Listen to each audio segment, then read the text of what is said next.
Thank you, everybody, for joining us tonight on Zoom, and those of us who are watching on YouTube. Just give me a thumbs up if you can hear me. Can you guys hear me? Thumbs up. All right. Very nice. I'd like to introduce our speaker for what I hope will be a very interesting and exciting talk. I met Avram Shlomo Adler several years ago at Or Sameach when I was trying to sell copies of my book, Lashon HaKodesh, the one depicted right behind me. Adler is a self-taught polymath in multiple disciplines, if I'm being generous. So I spoke with him about various topics over the years. And most recently, our speaker has been researching Ktav Ivri, also known as the Paleo-Hebrew Script, which was used before the Ashuri script that we use nowadays for Hebrew. The Ktav Ivri is a sort of precursor to the English alphabet and to other alphabets that are used around the world. I have a whole appendix in my book dedicated to the topic of which scripts were historically used for writing the Hebrew language and what changed. So tonight's topic is going to focus specifically on the Ivri script. When I heard that Adler is researching this topic, I was very excited, and so I invited him to give this lecture so that I, myself, and others can hear what he has to say about it. Just for housekeeping issues, for technical reasons, we won't be able to display images during the Zoom meeting. So I encourage everybody to download Adler's book so that you can see what he's talking about for yourself without relying on his descriptions. I will place a copy of the link to download that book in the chat box. So in a moment, you'll get the link in the chat box. You can download it there and you'll see the images and pictures that he might refer to in his lecture. If anybody has any questions, feedback, if anyone is interested in being updated about future events or has ideas for future events, you can contact me via email. My name is Reuven Chaim Klein, and my email address is historyofhebrew@gmail.com. That's historyofhebrew as one word @gmail.com. Before we start, I just wanted to thank Rabbi Reuven and Leah Subar for virtually hosting this session, and Hagoin Harav Hamiti Zev Trenk for physically hosting this session. And without further ado, ladies and gentlemen, the Adler is in the building.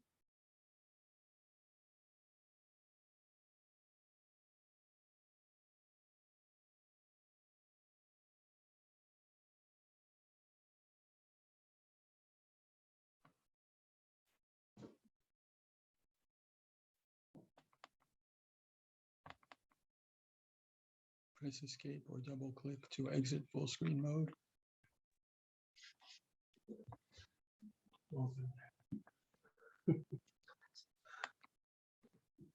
That's me. Looks like me. Yeah. Okay. Shalom Aleichem, Afreilchen Chanukah. We're going to be talking about Ktav Ivri this evening. And some of you may have a copy of my book, but I don't. So this is going to be a little more interesting than usual.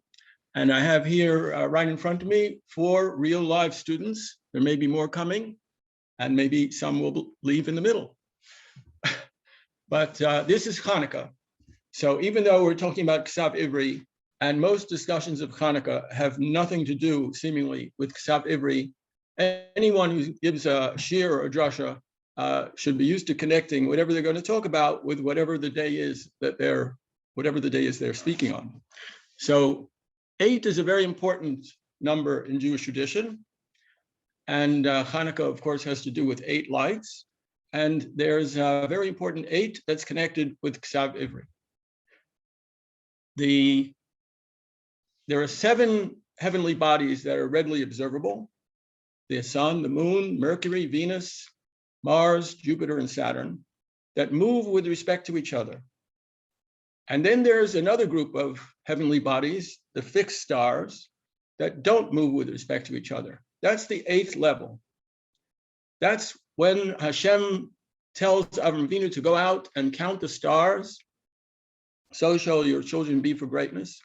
The greatness of the children is not in their visible number, but in their seder with respect to each other, and with their seder with respect to the Derech Hashem. So we'll see in this talk that astronomy is a very significant factor in the creation of Ktav Ivri. So the first thing we should do, in addition to a nice connection between Hanukkah and our subject, is say something from some of our sages. I met the last personal secretary of the Chofetz Chaim. The Chofetz Chaim is probably the most universally loved and respected rabbi of the last several hundred years. And the second of the three things that he taught me in the name of the Chofetz Chaim was a true teacher of Torah encourages his students to ask questions and is not afraid of apparent contradictions. So if any of you sitting here in front of me, but not in front of the camera, or out there in Zoom land, have any questions or see any contradictions in what I say, I hope that you'll speak up or contact me directly. One of our great rabbis used to begin every shiur with a joke. So it's an old joke, but I'll say it. There are two people walking in the countryside in New York. One is an ordinary, thoughtful, intelligent person, and one is a scientist. Some scientists are actually thoughtful, intelligent people. But in this case, the ordinary, thoughtful, intelligent person looks out over the grassy hill and he sees something there and he says, I see a brown cow. What does the scientist say? He says, I see what looks like the side of a cow, and the side that I see is brown. This is the so-called scientist. We are not going to be talking like that in this year. If we see something that looks like a brown cow, that's what we're going to call it. Now, it might be that it's just animatronics, that it's something fake, that it's something unusual. But the first understanding is that it's a brown cow. And if we find out something more than that, we'll plug that into the picture. So the first thing we need to look at is the name Ktav Ivri. What do we see in this name? We see that it's not called Ktav Adam, not called Ktav Noach, not called Ktav Abraham. It's called Ktav Ivri. So where do we have this expression before Ktav Ivri? Any hands here? Or Ivri, where do we have Ivri before? Yosef, right. Yosef, Ivri, and before that? Abraham. Abraham Ivri. Why was Abraham called Abraham Ivri? The sages of the Talmud say was three things. One was that he came from the other side of the Euphrates, from the area of Harran. Another was that he stood on one side, and the whole world, when it came to Derech Hashem, stood on the other. And the third was that he was connected with the school of Shem and Ever. He was actually a descendant of Ever. So it may be that when the sages of the Talmud call this system of writing Ktav Ivri, they have something similar in mind, that it came from the area of Harran, the other side of the Euphrates River, that it was unique in the world. It stood on one side as far as writing systems are concerned, and all other writing systems stood on the other side. And it had something to do with Ever and his school. So what was going on in that part of the world at the time of Avram Avinu? My sense is that this system of writing originated in the time of Avram Avinu. And what evidence do we have of that? First, we'll look at the first letter.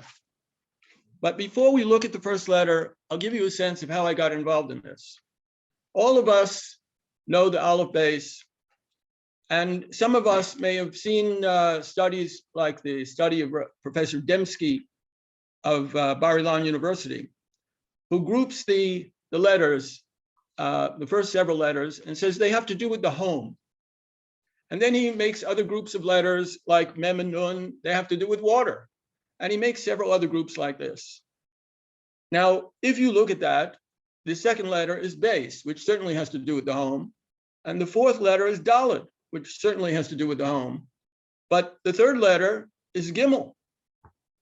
And there is a word Gog, which certainly has to do with the home or the house. And Gimel, whether it's a camel or a throw stick, has nothing to do with the home or the house. So I was looking through the letters, and since there's a reference to Ktav Ivri and Megillah, and I, as a Daf Yomi person, was learning Megillah, and Ktav Ivri is mentioned in Megillah. In fact, Rabbi Yossi ben Halafta, one of our greatest sages, says that everything was in Ktav Ivri up until the time of Ezra. The 10 Commandments were given in Ktav Ivri. Everything that was written before that, as far as the Jewish people were concerned, according to Rabbi Yossi ben Halafta, was written in Ktav Ivri. So that got me interested into looking at the specific letters. So I saw Aleph. Aleph, the first meaning is probably horned cattle. So this seems to be saying that our ancestors had some connection with horned cattle. Base is a house, so they lived in houses. They could have lived in mud huts, but house. The third is Gimel, which I assumed, contrary to what some Egyptologists say, has to do with camels. The Egyptologists say it has to do with the throw stick. And then I saw the fourth letter. The fourth letter is an equilateral triangle sitting on its base. And what did I think? That delit means door. So a triangular door. Where do you have any ideas of a triangular door? Where would you find a triangular door? Anybody? People are perplexed. A tent. What kind of tent? A teepee. So I thought, well, this is saying that our ancestors, our Avos, Abraham, Yitzchak, Yaakov, and their families not only lived in houses, but they lived in tents. We know that Abraham traveled around in a tent. Unlike what Josephus says, he did not greet his guests in the courtyard of his house. He was in the opening of his tent. So I thought, well, tent, that's what it is. It's an indication that we not only lived in houses, but we lived in tents. And then I saw the Samaritan version of Dalet. Now, those of you who have access to the visuals, which somehow got messed up today, will see that the Samaritan Dalet is a trapezoid. It's a triangle with the top cut off. And it has a few projections here and there, but it's got 4 sides. And that made me think that maybe the Samaritan letter is the correct shape that it should be. And maybe our triangular shape is somehow not right. But then I realized something. It turns out that that trapezoidal Samaritan letter is something that the Samaritans came up with several hundred years after the time that Tanaim said that our original language, at least Yossi ben Halafta and Eliezer ben Yaakov, said the original language or the original writing system was Ktav Ivri. They changed all the letters. But meanwhile, the 4-sided Dalet, that made me think of something. How many sides does an ordinary door have? We have one student who says 4, and one student, are you holding by 3? He's holding up 3 fingers, but he really means 4. So he's not counting the bottom as a side. The bottom of the door. Or would the bottom be a side? Well, the door itself, the part that opens and closes, it's a piece of wood or metal or something like that. And if you look at it, it has a top, it has a bottom, it has a left and a right side. Of course, if you look at it from the other way, the left is the right, but that's not so important. So a door, an ordinary door, the part that opens and closes, not the part that the door fits into, but the part that opens and closes, that's what the Dalet refers to. The Dalet has 4 sides. And what is the number of the Dalet in the order of the alphabet? 4. It's the 4th letter. So maybe, it occurred to me, these letters are not necessarily associated with a house or with each other, at least among the first 10. Maybe they're associated with the number that's most closely associated with that word or that letter. So let's go back to Aleph. Why would Aleph be the first letter? How is that related to Hanukkah? I don't think I put this in my book. How is Aleph related to Hanukkah? How many Alephs are there in the word Hanukkah? But so if you look at the Ktav Ivri Aleph, it doesn't look like an Aleph today. Those of you who have a book can look at the table that has all the Ktav Ivri letters in one place. But the Ktav Ivri Aleph looks like the head of horned cattle. In fact, it looks almost exactly like the head of the constellation called Taurus, shore, a bull. That's interesting. So most of you probably know that the constellations, we have some people walking in. come and join us. So most of us know that the constellations are very exact with respect to each other, but which constellation rises in which month changes slowly over the years. In the case of our lifetimes, it doesn't change by very much. But every 2,000 years, gradually, the constellations shift from one to another. And the constellation that rose with the sun at the time of Avram Avinu, roughly 4,000 years ago, was Mazel Shor. So I said, maybe the reason Aleph in Ktav Ivri looks like the head of Mazel Shor and is the first letter, maybe that's why it is the first letter, because the year begins for the Jewish people and for the people in Mesopotamia who were before the time of Avram Avinu. One of the beginnings of the year is the spring equinox. So if the Aleph is connected with the spring equinox, that might account for why it's first. Now we'll skip a little bit to the seventh letter. Some of the students here may have heard what I already said, what I said about the seventh letter. Anybody here remember anything about the seventh letter? What is the seventh letter? Zion. Zion is the seventh letter, you agree? Is Baruch Hashem is agreement that the seventh letter is Zion. Now, most of you know what a Zion looks like in Zon. the Hebrew. Some people call it Zon. Okay, we have Rabbi Klein adding something that it's Zon and not Zion, and as some people say. But meanwhile, what does it look like in Ktav Ivri?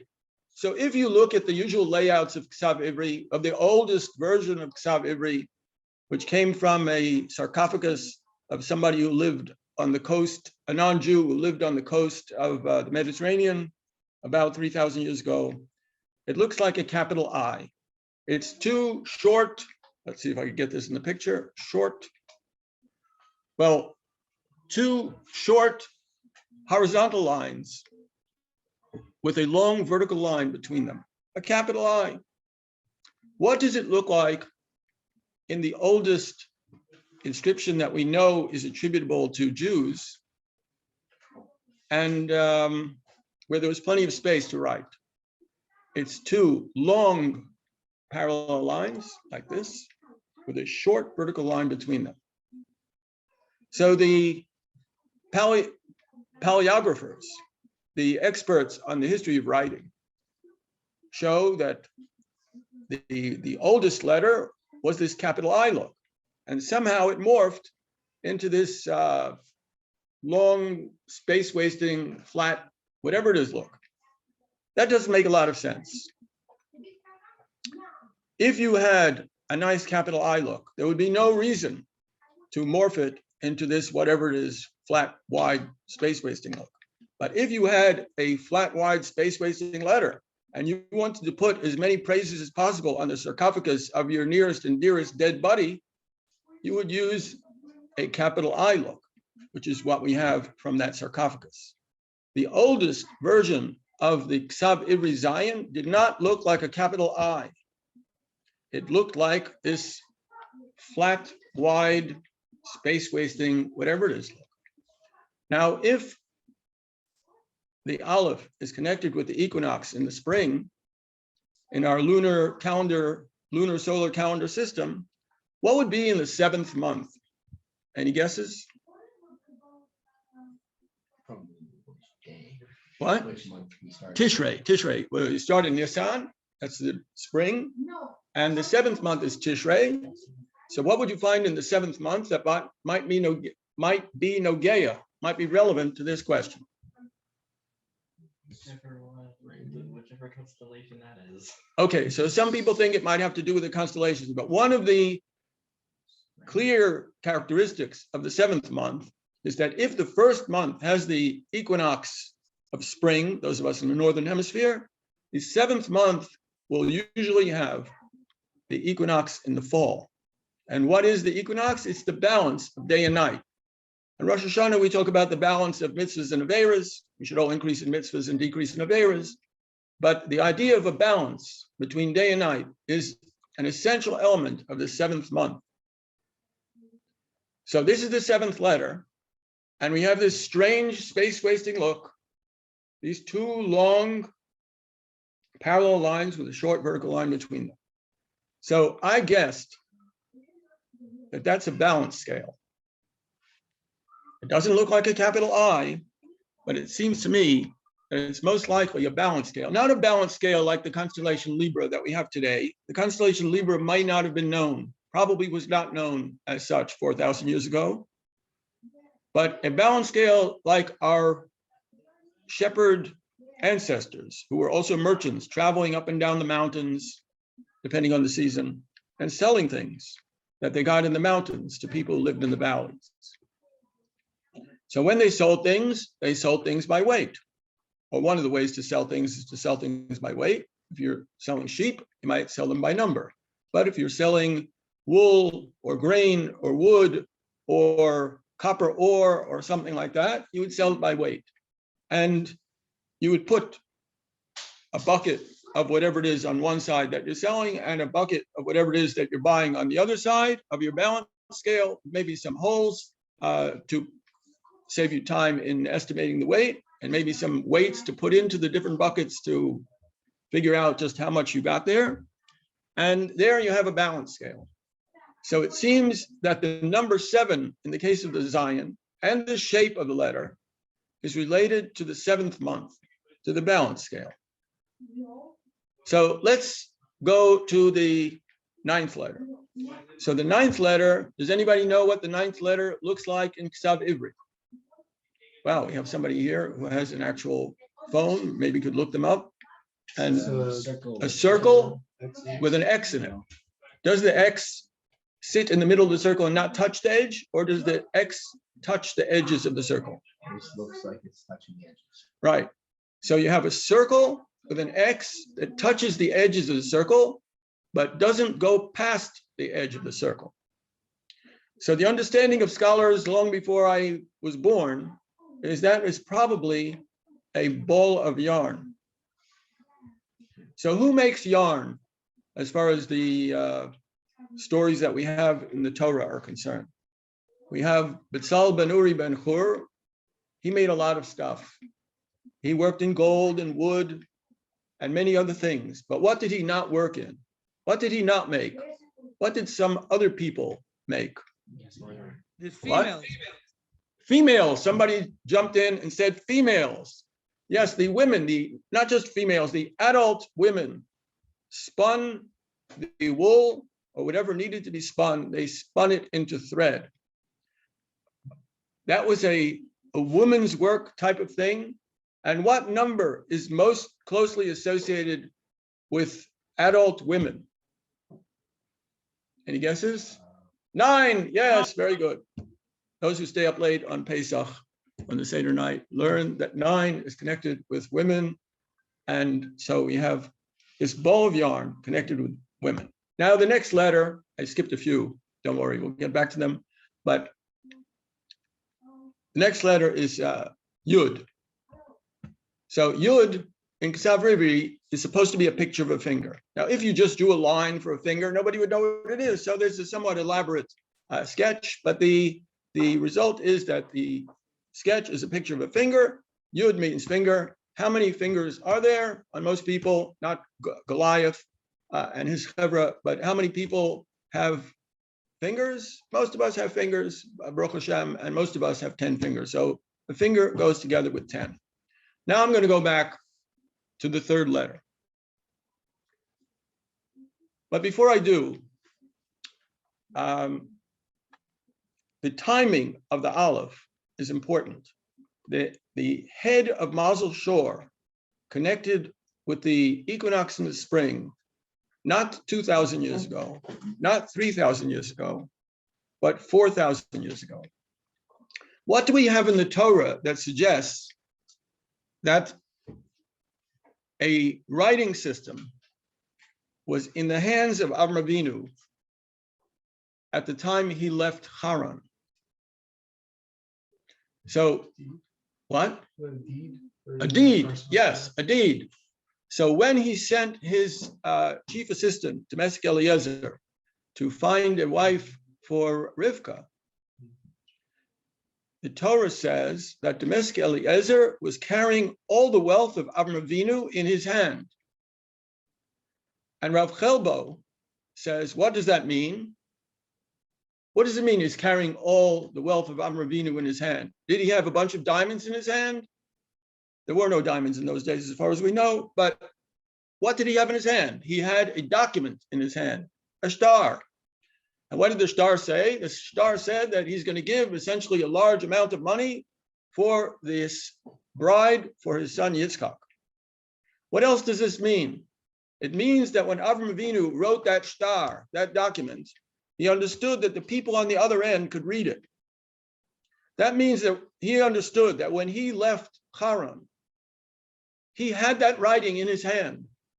And the people in Harran, in the neighborhood of Harran, could read that writing. So by the standards of the scientists, the one who sees this side looks like a brown cow, this might be a bit of a stretch. And by any standard, it's an element of conjecture. But this is what we have to go on at this point.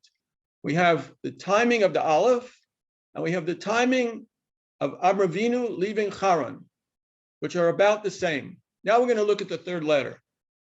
The third letter is Gimel. Anybody have a question, whether it's Gimel or some other letter? No, Gimel. Okay, might be Gimel or Gimel. That's very good because it does have actually two sounds. Very good, very good. So the Egyptologists say that Gimel is a throw stick. The throw stick is an ancient word. It sounds just like Gimel, Gamal, the camel. It is found in ancient writings, but it's nowhere in the Bible.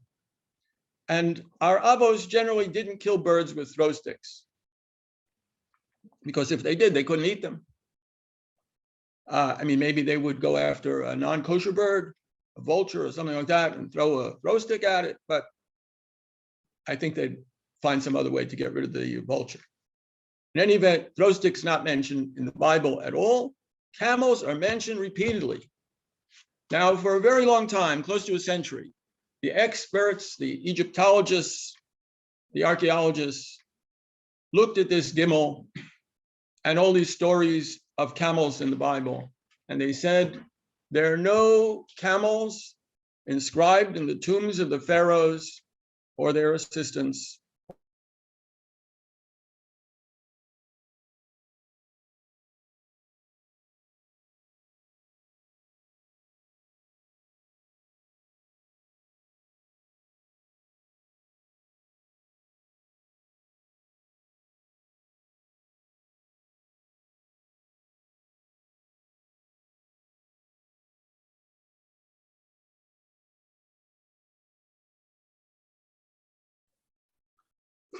You're frozen. Is it frozen for everybody as well? Yeah. Yes, frozen.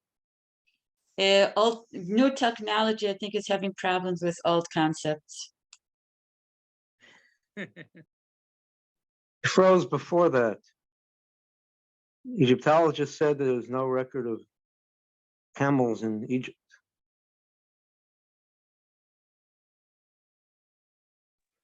I think you're also on mute, Rabbi Adler. You're on mute.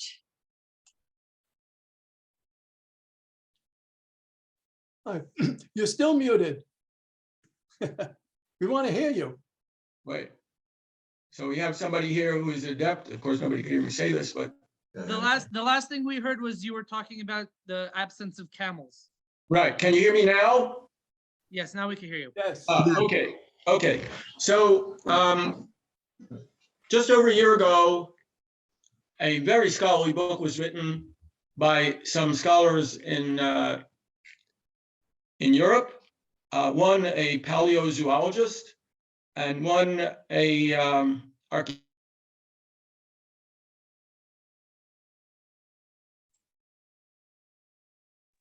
The mute.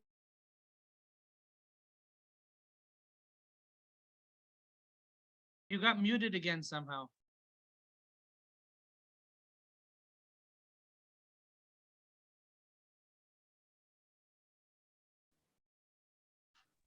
The host muted everybody. No, chas v'sholom. You're Nothing. back. You're back. We can hear you again. Okay, we're back. Okay, so this very nice book, Camels in the Biblical World, showed that Bactrian camels were domesticated many centuries before the dromedary camels that we associate with this part of the world. The Bactrian camels came from Bactria and from the deserts in Central Asia. The Bactrian camels were an integral part of the Silk Road that went from China to the Middle East. And the Bactrian camel looks very different from the dromedary. In what way is the Bactrian camel different? So it has two humps. Yes, very good.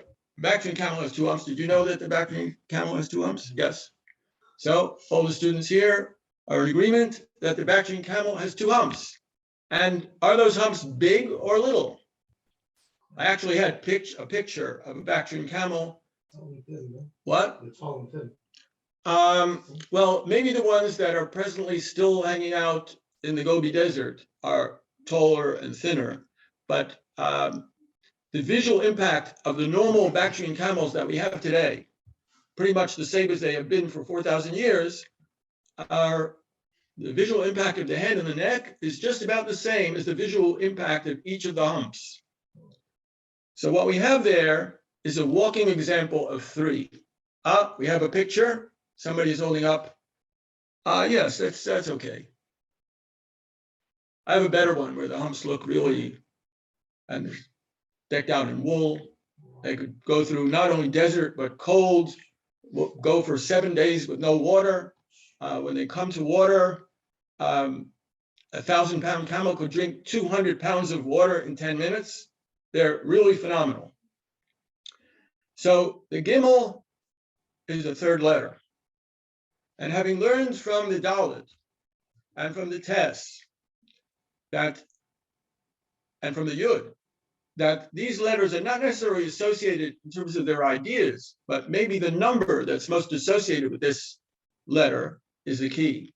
So if you wanted something that would represent three, that was a part of the everyday life in the time and place that Avraham Avinu was associated with, when he left Harran, a camel would be a good bet.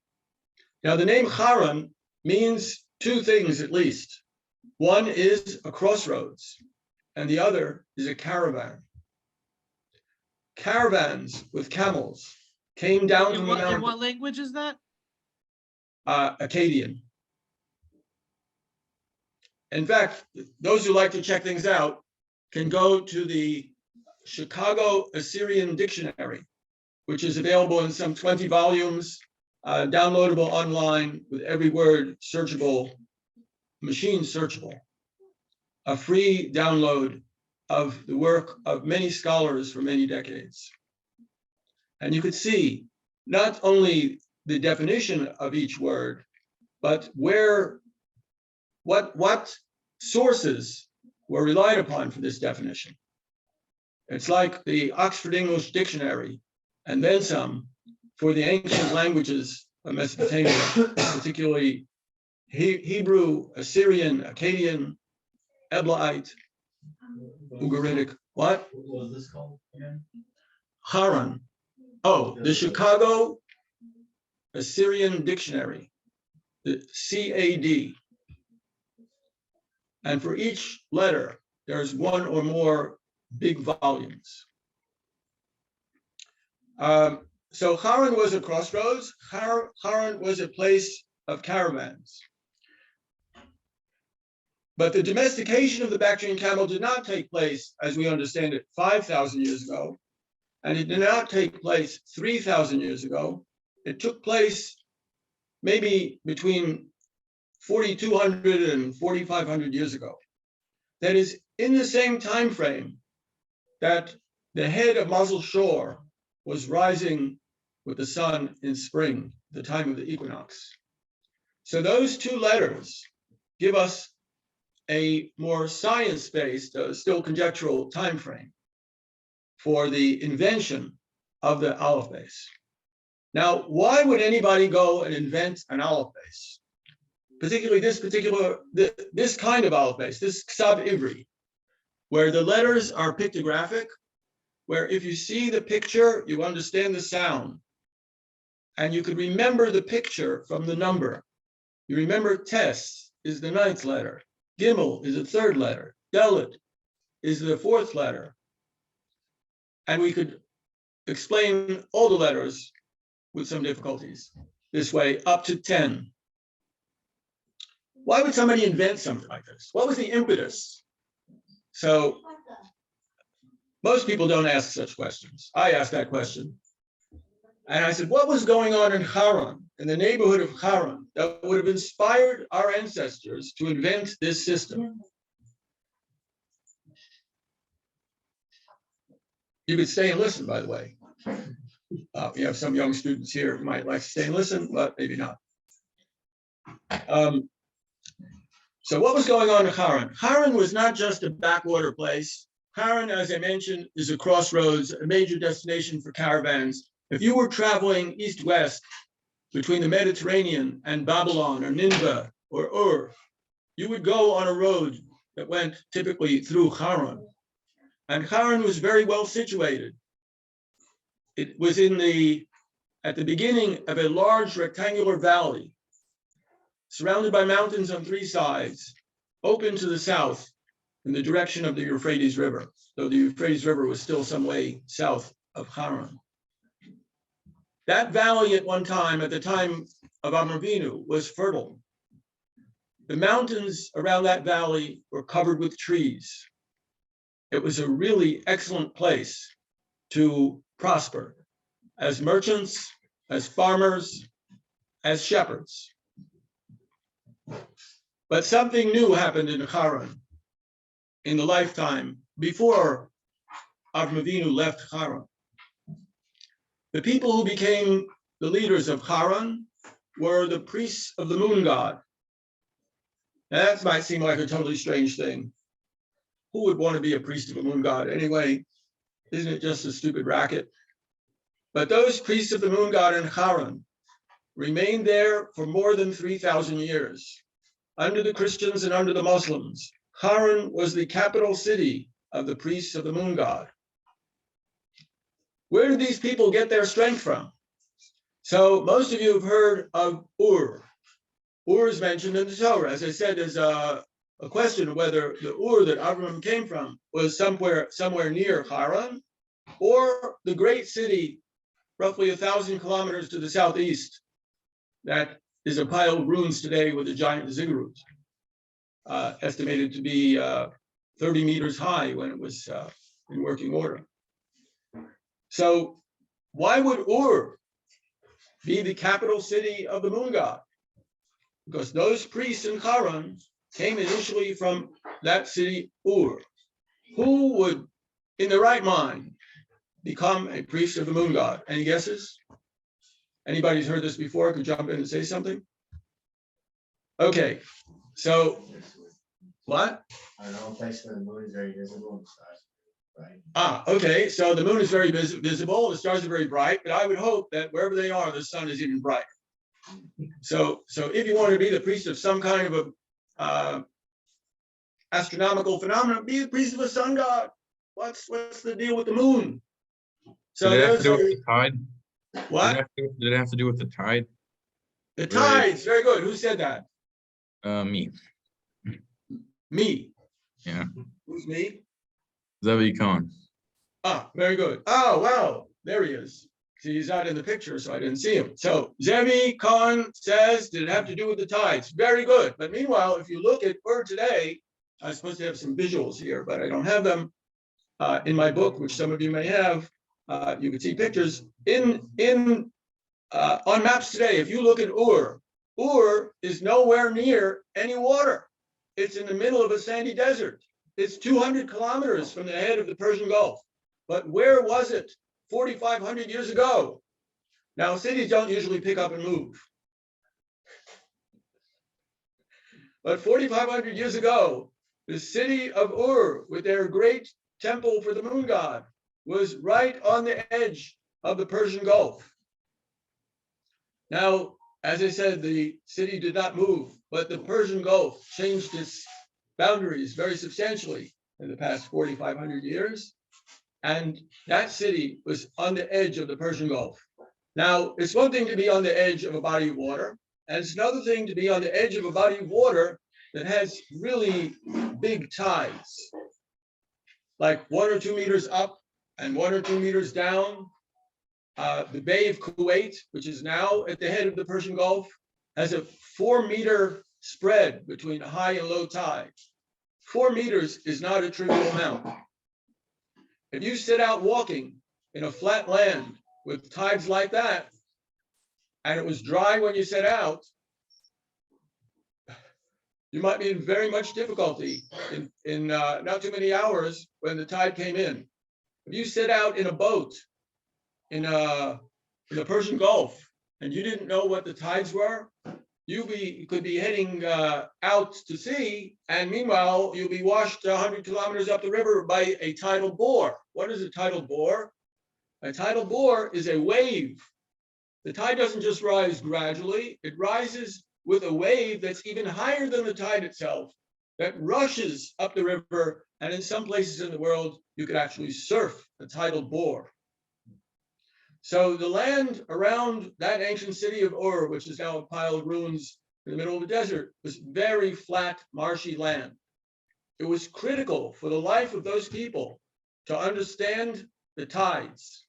And what did they discover, as Rabbi Trank said? The tides are connected to the moon. The most influential heavenly body when it comes to the tides is the moon.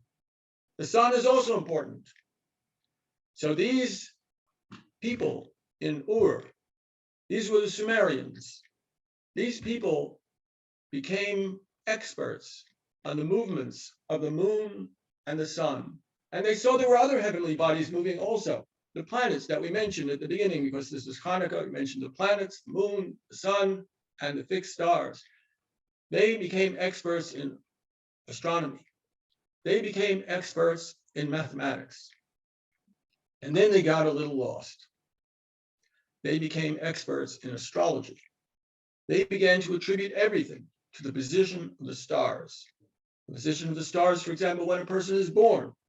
And since they were very good at predicting the positions of the planets and the stars and things like that, it was very impressive. They may have actually believed this themselves. So some 100 years or so, or 200 years or so before the time of Avram Avinu, that great temple, I shouldn't say great, that temple, very big temple in Ur on the edge of the Persian Gulf was attacked.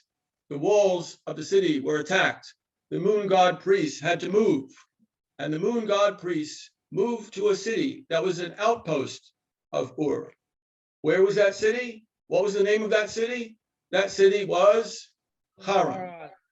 Very good, people paying attention. So those people who were great astronomers, great mathematicians, who knew more about astronomy and mathematics than almost anybody in their day, they set up shop in Harran. And that might have been why Avram Avinu had to leave. That might have been why Avram Avinu was persecuted. And that might have been why the school of Aver, the school of the students of Shem and Aver, made a special effort to resist them. So to resist the priests of the moon god. So how could they resist them? They had to make sure that our traditions of the way the world works were conveyed to everyone in our community, to the adults and to the children. In those days, almost very few people could read and write. There were scholars, expert scribes who could write in cuneiform, where there are hundreds of different characters, a different character for every syllable. It took a long time to learn to write this and a very long time to read it. So the people who were the students of Aver in Harran, in the shadow of the moon god priests, had to come up with a method of communication that everyone could learn quickly. They didn't have schools for people to sit in for several years to learn. They were shepherds. They traveled up and down the mountains. So they got together and they invented Ktav Ivri. What is the advantage of Ktav Ivri compared with any alphabet that we have today? Ktav Ivri is so beautifully made that a person could learn it while walking. If you know the number of the letter, you could tie it with the idea of the letter. If you know the letters before or after a letter that you forgot, as we could learn by the letters after the 10th letter, you could learn by the neighbors of the letter. So the combination of the position of the letter in the 22 letters of the alphabet, of the aleph base, and their relation to either the number for the first 10 or their neighbors, and the shapes of the letters, which were pictographic. All of those things provided very strong didactic mnemonic methods for a person to learn the aleph base quickly. Now today, if you want to learn the ABCs, I think if I ask the students sitting here, everyone will be embarrassed to even think that anybody could ask them whether they know the ABCs. Do you know the ABCs? Yes. Okay. Did you ever notice, any of you here, any of the letters of the English or Latin alphabet, which is now the Pinyin alphabet also? Pinyin is the letters that the Latin or English letters that they use in China to teach the Chinese children to read Chinese. So did you notice any of the letters in the English, Latin, Pinyin alphabet that resemble Ktav Ivri letters? Anybody? A, yes. The capital A looks like the Ktav Ivri aleph.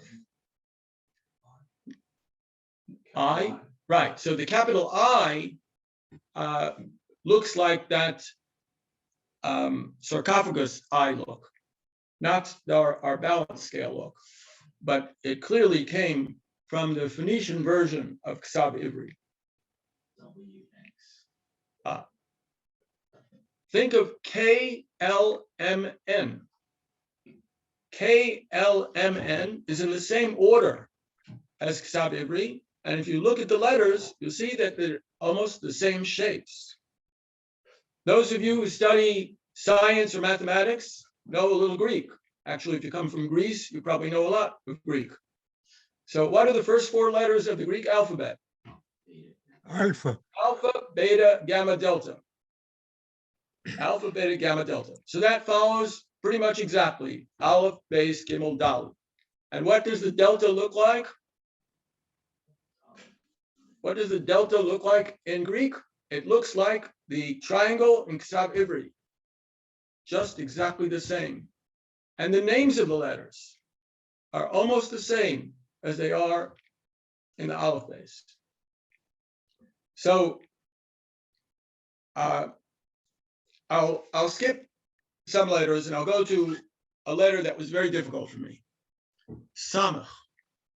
Now, Samach today looks like a circle. Does anybody disagree? No. Everybody agrees? Samach looks like a circle. What did Samach look like, or what does Samach look like in Ktav Ivri? Somebody has it on their smartphone. Would you like to describe what it looks like? It's kind of like a pine tree a little bit, but like a vertical line. So there's a vertical line. 3 lines intersecting it that go across the vertical line. Right. The bottom one's the longest, the middle one is the shortest, and the top one's in the middle. And does the vertical line extend above the? Both the bottom and below. Okay. So that's the Phoenician version. However, another student uses his fingers to show that it's a vertical line with 3 horizontal lines crossing it only in the upper half or the upper part of the vertical line. And the lower part of the vertical line has nothing crossing it. And there's nothing extending above the top horizontal line.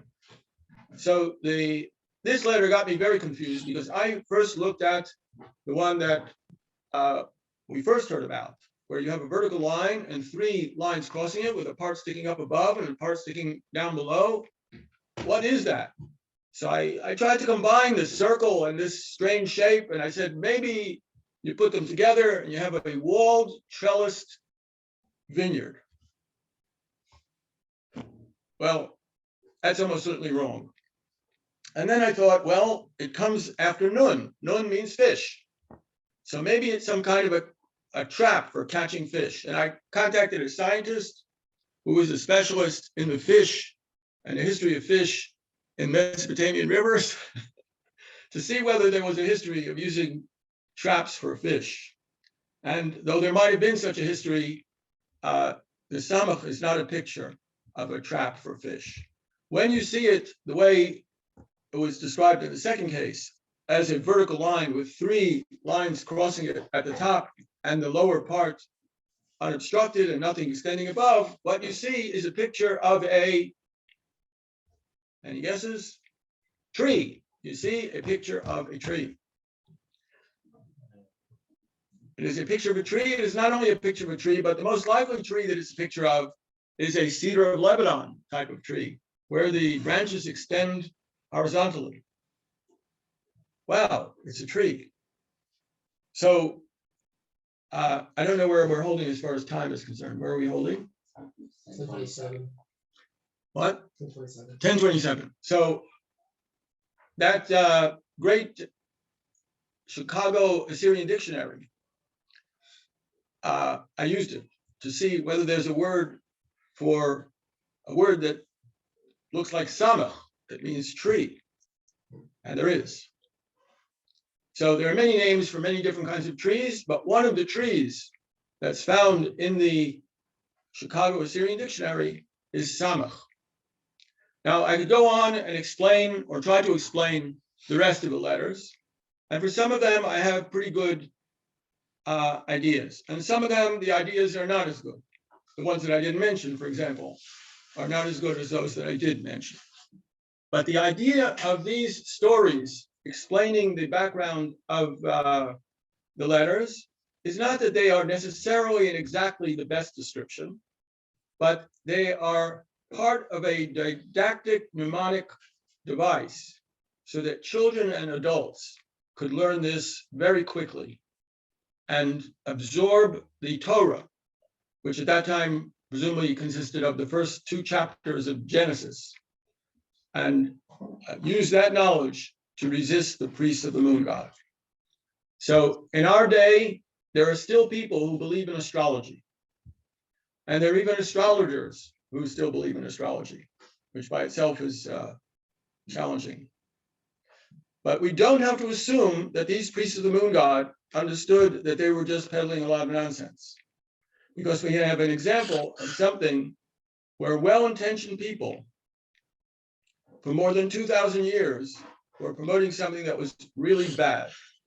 This is the medical profession following the teachings of Galen. And before Galen, Hippocrates. So the standard treatment for pneumonia, according to Galen, and apparently according to Hippocrates, was, does anybody know? Bloodletting. How much bloodletting? Was bleed them till they faint. Bleed them till they faint was the standard treatment of those who followed Galen and Hippocrates for more than 2,000 years. And what was the result of this bleed them till they faint treatment for people suffering from pneumonia? These were not priests peddling some nonsense to poor, ignorant people. These were doctors attempting to treat their patients. These doctors attempting to treat their patients killed millions of their patients with this idiotic treatment. In China, they did not use bleed them till they faint for the treatment of pneumonia. Apparently in China, some thousands of years ago, somebody did a test of the bleed them till they faint method and the acupuncture method. And what did they find? Acupuncture cures more people than bleed them till they faint. So the people in China, according to this understanding, dropped the bleed them till they faint idea and took up acupuncture. Now, what is the effect of acupuncture? I don't really know. But if the effect of acupuncture was 0, that it didn't make people better or worse, it was a lot better than bleed them till they faint. And if you think this is something from ancient history, a major scientific study was done of bloodletting for pneumonia. It was done now about 170 years ago in Vienna, not a backwater place. It was done by Joseph Dietl. And why did he do this? This is very important because we say, Ezehu Chacham, Ezehu Chacham, Halamed Mikol Adam, who learns from everybody. So a new hospital was set up in Vienna, the homeopathic hospital Vienna. And the doctors would look in on each other to see how they were doing. The people who were doing the regular treatments from Galen looked in on the homeopathic hospital, and the homeopathic people looked in on the people who were using the Galenic treatments or similar things. And Dr. Dietl noticed that in the homeopathic hospital, the death rate was 5 to 7%. And in the regular hospital, it was 20%. So they weren't curing 80% of the people. It occurred to Joseph Dietl that they were killing more than 10% of the people. So he did a first-class scientific experiment with more than 300 patients, dividing them randomly into the two treatments. But he couldn't tell the sick patients that we're giving you nothing. So he said to them, we're giving you hay tea made from hay, a new treatment for pneumonia. And he found that those who received the standard treatment died at a rate of 20%. And those who received the hay tea, that is no treatment, died at a rate of about 7.4%.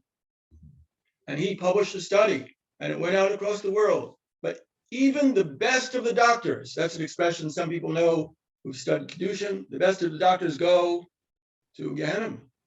That's what it says. Yehud ben Eli, in the name of Abu Guria, says the best of the doctors go to Gehenna, and the most kosher of butchers is partners family. So this study was done 170 years ago, and it took more than 60 years to clear the decks of that nonsense. So it may be that these moon god priests really thought that they were onto something in understanding that astrology was the real thing, and they pushed it successfully for more than 3,000 years until the Mongols came and destroyed the city and sent the people into slavery. So if anybody, so I'll finish at that point. If anybody wants the book, you could get it directly from me. That way you'll get the best version, and you can actually contact me and tell me what you think, both of my talk and of the book. My email address is avshadler, strudel or @ yahoo.com. And if you don't want to contact me directly, you could find one of my books in the National Library. If you go to the website of the National Library of Israel and search under the word myopia, which is my 7th book, and then sort by the most recent, you'll find my book. And on myopia, why some yeshiva students don't need glasses. A study that could have been done 20 years ago. A study that found very important things. Get rid of it if they have it. If they're an 8-year-old and they have 1 or 2 diopters myopia, by the time they're 13, it's very likely they could get rid of it. So you can find that book. You could look in the bibliography. You could see early versions of the book, and you could contact me directly and tell me what you think, not only of my 7th book, but of this book, my 8th book, coincident with Hanukkah, and in the merit of our growing in Torah and mitzvahs and being able to ask and sometimes even answer good questions. We should grow in all good things and see the coming of Mashiach Tzidkeinu Meir remain Omein. If anybody has any questions, I'm still sitting here. I don't see anybody running to attack me. And I even have a glass of water. Baruch atah Adonai Eloheinu Cholam she'akol yeh b'varo. Can you talk about the question about the order of the letters, ayin and pei and ayin? Right. So there are some. So there are some small discrepancies in the order of the letters. I haven't analyzed that, but if you wanted to understand what made more sense, pei ayin or ayin pei, ayin is both a well or a mayan, and it's an eye. Pei is a mouth, so these two things go together. And ayin pei tzadi. So what's tzadi? Tzadi appears to be a fishing rod and line. about to be cast into the water. Now, this is a didactic mnemonic device. How would parents or teachers of Ktav Ivri remind the students of the order of the letters? So if nun is a fish, and it's pretty sure that nun is a fish with its mouth pointing upward as it would be seen if it were caught by, wow, I see somebody that's familiar here.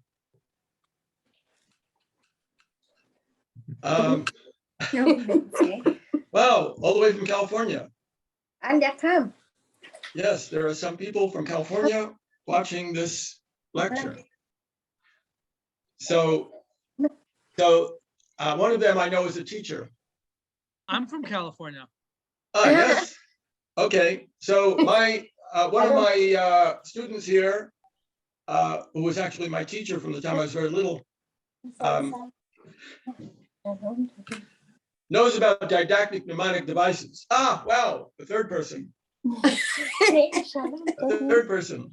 Shalom Aleichem, Chanukah Sameach, Chanukah. All the way from California. So a didactic mnemonic device is not the way scientists usually put things. The scientists, remember, said the side, what I see looks like a cow and the side that I see is brown. So if you were setting up a system of letters that you wanted people to learn quickly, you have to include some kind of relevant didactic mnemonic devices. So the fish sees the bait. That's the eye, the ayin. And it grabs the hook with what part of its body? With its mouth. So there you have nun.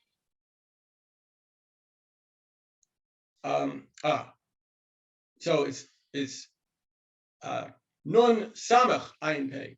So the samach is a tree standing by the water. Not only does it stand by the water, but if you see trees in the distance, it will tell you that you have some kind of an oasis or something like that. So a tree could tell you this is an oasis and not a mirage. And then you have samach ayin pei. Yes? Could be related. Same area that the fish gets the hook. Yes. Same area about we pronounce the nun sign. Yes. Yes, it could be. There are several things in my book about the origin of the names of the letters. And nun, though, is a very old word, possibly from Sumerian. The Sumerians had something on the order of 50 different names for fish. In the Aramaic Bible, also. many, right. Nun is an Aramaic word, at least today. Not too many people speaking Sumerian today, except scholars. But I think that the ayin, samach ayin pei, is maybe a remez to seeing the bait, catching the bait on the hook with the mouth, and then the person is pulling it in. What could happen if a person, God forbid, ate his fish too fast or her fish too fast? Well, you could, God forbid, choke on the bones. So what is the next letter after? This is where things get a little weak, just in case you want to slug it up or you want to show a better way. It's very welcome. What's the next letter? Kuf. Q-R-S-T. You wondered where Q came from. Q came from kuf. So kuf sounds like cough. And if a person, God forbid, and what does it look like? It looks like a circle with a line going through it and extending below it. It looks like the head and neck. So it seems to be pointing to the place where you make the kuf sound. And it also is pointing to the place where a person could conceivably get a bone stuck in their throat. So this might be a possible didactic mnemonic technique for learning these letters. And again, anyone who wants to come up with a better one, you're welcome to do so. Any more questions? Yeah, you said that the Shem Aver came up with this writing system for it to be easy to learn. But Yes. The language of Hebrew, was it around, or did they develop this as a language for whatever language that they spoke over there? Well, it appears from the letters themselves that much of what we understand to be Hebrew was already around, because they limited the number of letters to 22. And several of the letters have two sounds associated with them. which a native speaker of the language would be able to understand when you used one sound and when you used another sound. Also, half of the 22 letters are single letter affixes. The letter means something by itself. So it seems that those sounds meaning something by itself existed before the Aleph base was created. And in addition, there was a syllabic system of writing, not only the cuneiform system, but probably something for writing on wax boards or something like that. And the writing of Hebrew and the associated languages was already in place before the invention of Ktav Ivri. Ktav Ivri, I'm estimating, was invented around 4,000 years ago, but there was writing using syllabic systems in cuneiform and hieroglyphics in Egypt, which is a different language, more than 1,000 years before that. So there might have been some adjustments in the language that coincided with the time of the invention of the Aleph base, but the language, to a great extent, existed before this. And we do, of course, have words in the Torah from before Avram Avinu, and we even have the idea of Adam Rishon writing a book. This is the book of the generations of Adam. But it's a very good question. And a related question is, who, if anyone, helped to structure Hebrew the way it is? Because it has a very, very distinctive structure. And that by itself is another question, which I haven't answered yet. Any more questions? What were the 10 commandments written in? And when was the What? current, what letters were used on the 10 commandments? So that's a very good when was question. the current Hebrew letter system invented? So there's a difference of opinion among our sages of the Talmud. Rabbi Yossi ben Halafta understood, as he explains in the section of the Talmud Megillah in the Yerushalmi version, he understands that everything was in Ktav Ivri up until the time of Ezra. And Eliezer ben Yaakov in Zvachim, Samach Beis Amid Aleph, just above the white lines, says that 3 prophets came at the time of Ezra. One said where the altar was. One said that you could offer sacrifices on the altar without the temple. And the third said that you could write the Torah in Ktav Ivri, in Ktav Ashuris, that is the Aleph base similar to what we have today.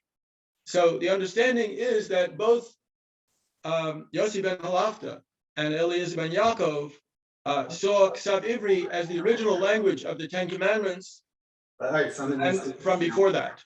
But Elazar Amodai, who is also a Tana, but he's not quoted frequently on legal issues, halachic issues, he says everything was in Ktav Ashuris, including the 10 Commandments. Any more questions? Can you give us a brief outline about what happened to the Ivri script afterwards? Like, it was adopted by the Phoenicians, then the Greeks, and then it was sort of, Right. brought into Romans, and then that it's sort of the precursor to our alphabets. Like, how did that work exactly? Right. So the Phoenician language is very close to the to Hebrew, and the Phoenicians used a convenient writing system that where a person could write. This is a very important issue that I didn't get to. That scientist and his brown cow question. If Ktav Ivri was invented, as I say, roughly 4,000 years ago, and the first evidence that we have in terms of physical, tangible things of the layout of the Aleph base and pretty much the order that we have now came roughly 600 years after that. What about that 600-year gap? How can we possibly explain that such a wonderful thing was invented 600 years before we find any evidence of it, other than in the Torah or my type of analysis? We have something that happened more recently, something that happened about 570 years ago or so, where the king of Korea invented a new alphabet with the assistance of some of his sages. He invented a new alphabet so that the people of Korea could read the Confucian classics and other things that the king believed were important without first learning Chinese. Chinese is a very wonderful writing system, but in order to learn to read it, you have to spend a tremendous amount of time. And most hardworking farmers and their families didn't have the time to learn Chinese. So the result was most of the people in Korea were illiterate.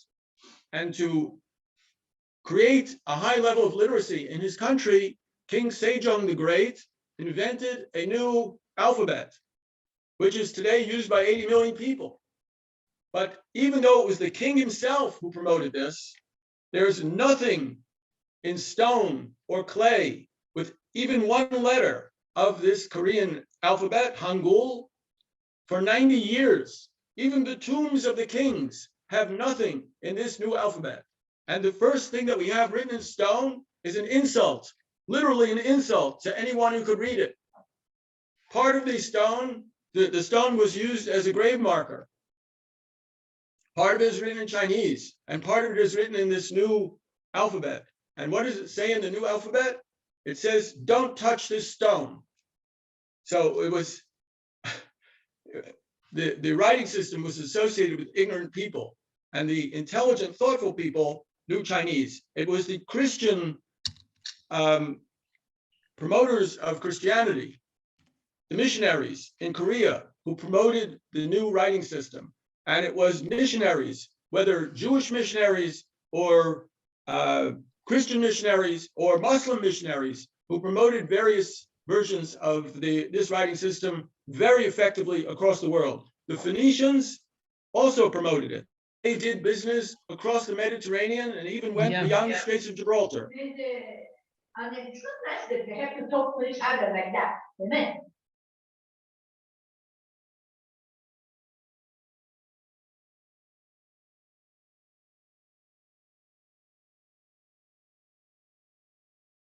You're muted again.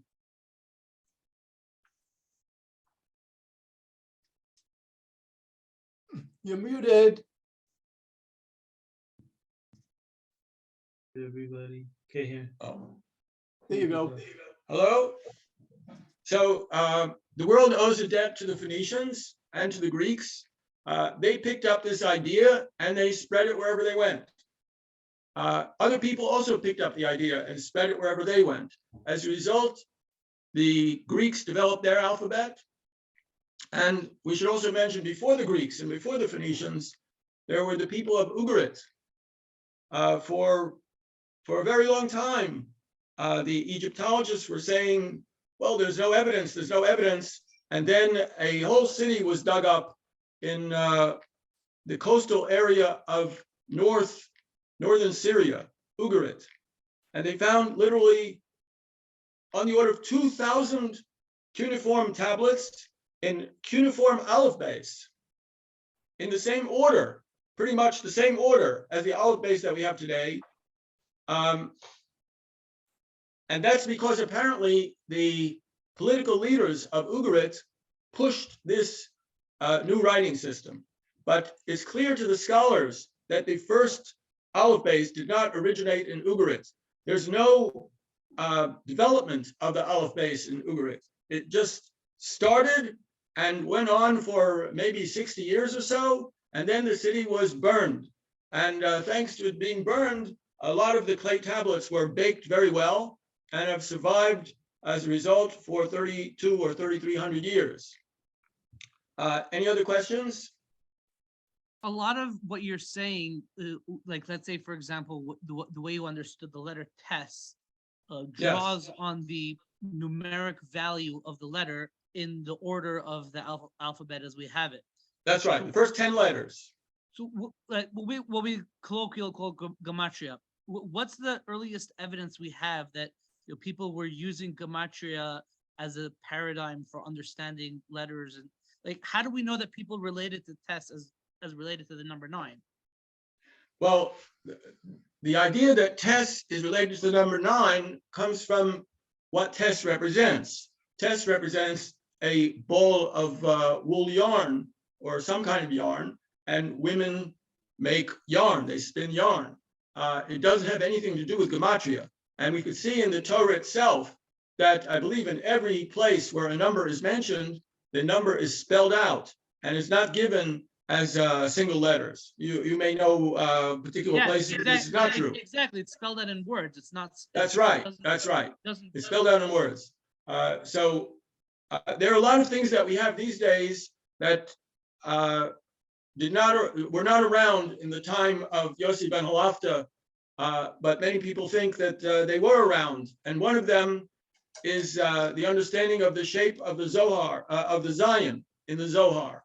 So maybe I shouldn't discuss the Zohar because it's a controversial issue, but anyone who wants to can look at the description of the Aleph base in the first chapter of the Zohar. They could look at what is said about the Zion in the first chapter of the Zohar that deals with the Aleph base, and they could compare it with that very distinctive long, low, whatever it is look that I said was a balance scale. They could do that, and they could understand from that if Yossi ben Halafta and Eliezer ben Yaakov said what they said, and none of their colleagues, like Shimon Bar Yochai or Rabbi Yehuda, Rabbi Meir, said otherwise, and the only one in that particular group who was a contemporary who says anything is Elazar Modai. So usually you would go with the majority of the Tanaim, and you could see also what the physical reality is, and you could take it from there. But I'm not an expert on the Zohar, and I'm not an expert on Gematria, and a person should talk as much as possible about what they know and not about what they don't know. There is a whole story why the Latin alphabet is ABC as opposed to Aleph, Bet, Gimel.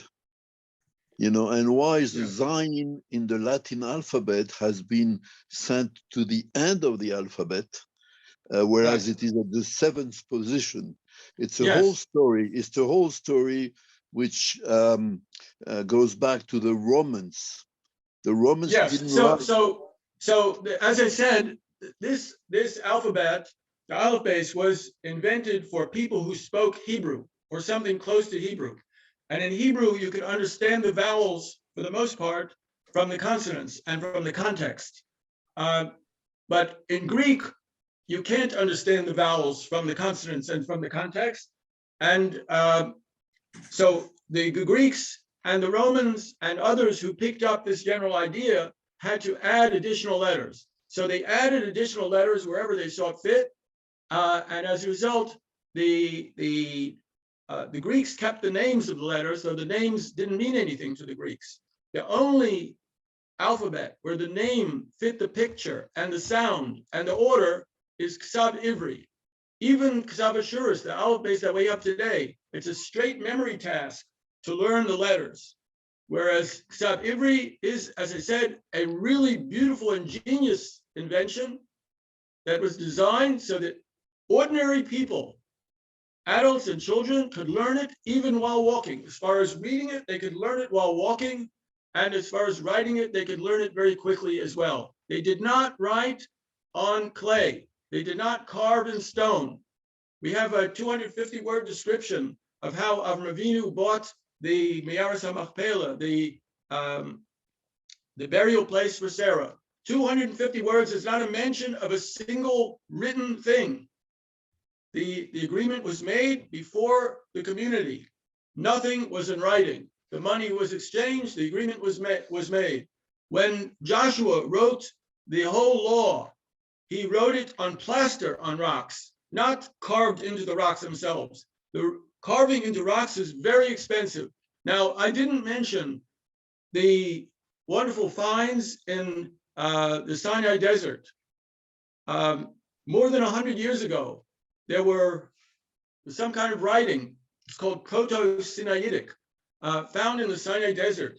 And they have, among other things, a letter that some people say is the predecessor or the precursor of the letter Hey. And that letter looks like a person in exaltation. If you look at the letter Hey in Ktav Ivri, you'll see that it has absolutely nothing to do with a person in exaltation. And the people who wrote those inscriptions in the Sinai Desert and other places in Egypt were people who were carrying, they were miners. There were people who were carrying metal tools that could carve in stone. It's a kind of scratchiti or graffiti that you see in the Sinai Desert. I'm sorry if I belittle these finds, and Professor Goldwasser might come after me, but I think that those signs that might be struggles of some people to express themselves, but they are relatively distant from Ktav Ivri. Though at the same time, I should be clear that there is a symbol, the samech, that I had so much difficulty with, that appears to have been used in the hieroglyphics in Egypt to mean a tree dating from before 4,000 years ago. So Egypt is an important place, and as I said before, Ezu Chacham Alomei B'Kol Adam. The inventors of the Aleph base could have learned from Egypt and from whatever there was to learn. Just to address Mr. Garson's point, I listened to a series of fascinating episodes on the History of English podcast, and they have some episodes about connecting how the English alphabet goes back to what he calls the Phoenician alphabet, but it's more or less the same thing as Ivri. And he talked about the letter C. He has a whole discussion over there about why the Etruscans, who came exactly. before the Romans, decided to change the gimel into a C. Exactly, so, exactly. And this is why the J is like the C. And Well, they didn't like the I sign. and J are newer letter. I and J used to be one letter, and then I think it No, was I'm talking about the G. The G oh, and G, the yeah. C. Oh, sorry, G. G and C are almost the same, and they didn't like the Z, the Zain, so they pushed it back to the end of the alphabet. This is why Well, the alphabet, where the Z. Each community adapted the general idea to fit its own language. So the Greeks had to add some vowels, and the Romans adjusted it however they wanted. And then there's also changes in the sounds of the letters themselves. Whether it was Caius or Gaius is a question that people ask. So that C may have at one time been a G sound. And in Cyrillic, additional letters were added. Actually, Cyrillic added a letter that looks like a shin to the Latin repertoire. And they also added a letter that looks like a tzadi to the Latin and Greek repertoire. So wherever this system went, it helped to promote literacy. And that comes to a point that I didn't raise, and that is, this is perhaps the first invention of a censorship-resistant information technology. And in this case, the sages of that time wanted to resist the monopolization of information and ideas by the moon god priests, and they invented this so that every adult and child would have literally on their person, in their pocket, writings that supported the ideas of God in the world, of kindness and things like that, and went against the ideas of these moon god priests. Okay, do we Any have more other questions? All It right, looks I think like there. that's a wrap. Thank you very much. Okay, thank you all very much, and you should have a Hanukkah Sameach. Thank you very much.